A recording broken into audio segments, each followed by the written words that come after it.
नमस्कार दोस्तों, नई कहानी यूट्यूब चैनल में आप सभी का बहुत बहुत स्वागत है। ज्योति नाम की एक महिला थी जो कि बहुत ही दयालु थी।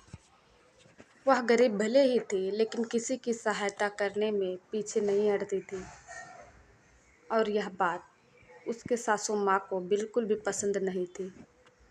सासू माँ जब किसी की ज्योति को सहायता करते देखती तो ज्योति को खरे खोटी सुनाती। एक दिन ज्योति बाहर से घर में आ रही थी। ऐसे में सासू माँ ने बोला कि बाहर किसे खाने के लिए देने गई थी। ज्योति ने बोला, माँ बाहर एक बूढ़ी माँ कल से ही बैठी हैं जो कि भूखी हैं और रो रही हैं, तो मैंने उन्हें खाना दिया। सासू माँ ने बोला कि तू किसी की सहायता कितना भी क्यों ना कर ले, पर हम लोग गरीब के गरीब ही रहेंगे।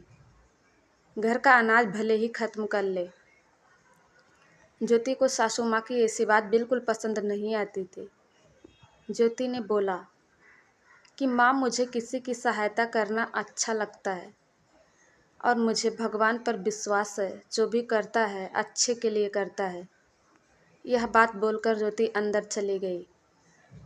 ज्योति एक दिन अपने दोनों बच्चों को लेकर कहीं बाहर जा रही थी। उसने देखा एक बूढ़ा व्यक्ति टमाटर के ठेले को लेकर जा रहा था और उसका ठेला अचानक से पलट गया और सारा टमाटर जमीन पर गिर गया। बूढ़ा बोला, हे राम, इतना टमाटर अब मैं कैसे इकट्ठा कर पाऊंगा? मालिक तो मुझे बहुत सुनाएंगे। ज्योति ने बोला, बाबा आप परेशान ना होइए, हम बच्चों की सहायता से आपका टमाटर इकट्ठा कर देते हैं। और यह बोलकर अपने दोनों बच्चों को लेकर टमाटर इकट्ठा करने में लगी और कुछ टाइम में इकट्ठा कर दिया। टमाटर इकट्ठा देखकर बूढ़ा आदमी बहुत खुश हुआ और बोला, बेटी तूने मेरी बहुत बड़ी मदद की है। अगर एक भी टमाटर कम होता तो मालिक मुझे सुनाता और नौकरी से भी निकाल सकता था। मैं बहुत खुश हूँ।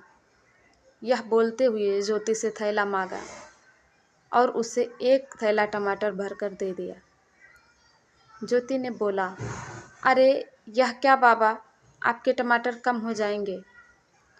बूढ़ा व्यक्ति बोला, कोई बात नहीं, आपने मेरी इतनी सहायता की है, सैलरी से टमाटर का दाम भर दूंगा। बेटी, मैं इतना तो कर ही सकता हूँ। धन्यवाद, बोलकर ज्योति दोनों बच्चों को लेकर घर आ गई। जब ज्योति का पति टमाटर को देखा, उसने बोला, अरे इतना टमाटर कहाँ से मिला?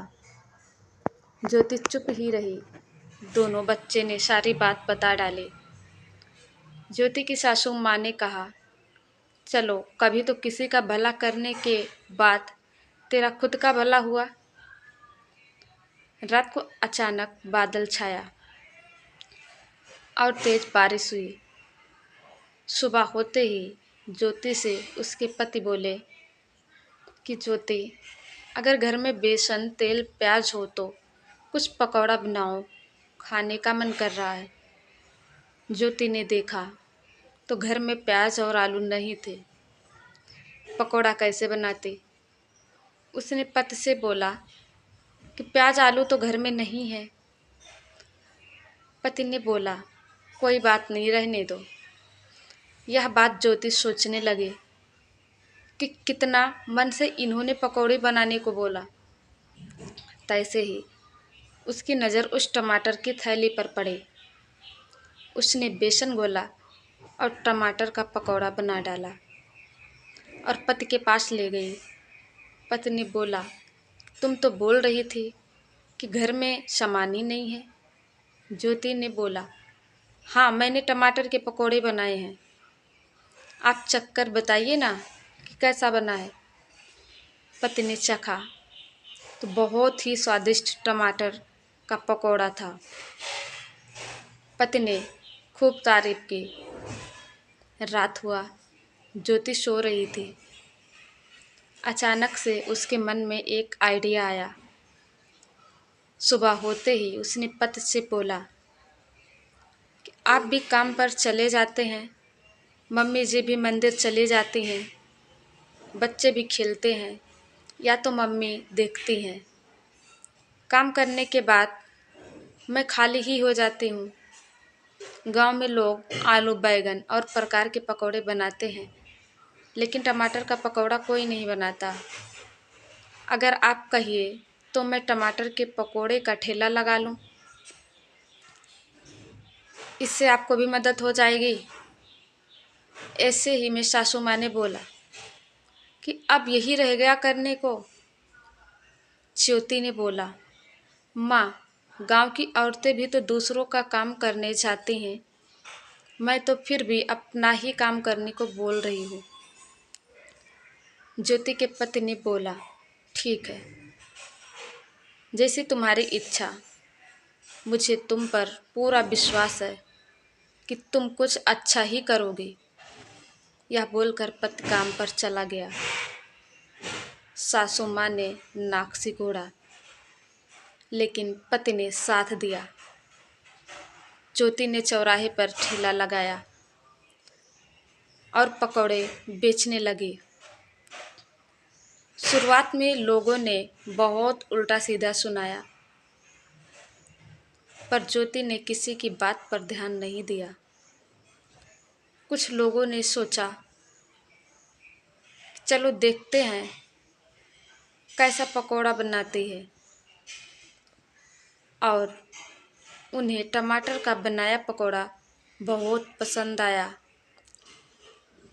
धीरे धीरे यह बात फैलती गई।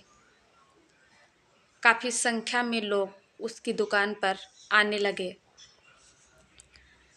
अब वह अकेले पकौड़े नहीं बना सकती थी, इसलिए उसने अपने पति को भी अपने हेल्प के लिए बोला। पति और सासू माँ दोनों उसकी हेल्प करने लगे। अपने इलाके की फेमस पकौड़े वाली बन गई। उसने काफ़ी तरक्की किया। सासू माँ ने भी ज्योति की काफ़ी सराहना की और बोली कि बेटी, तू ही सही थी, तू दूसरे की सहायता करती थी, पर हम तुम्हें उल्टा सीधा सुनाते थे। तो दोस्तों, बिना किसी स्वार्थ हमें किसी की सहायता करनी चाहिए। भगवान किसी न किसी रूप में कभी न कभी वापस कर ही देता है।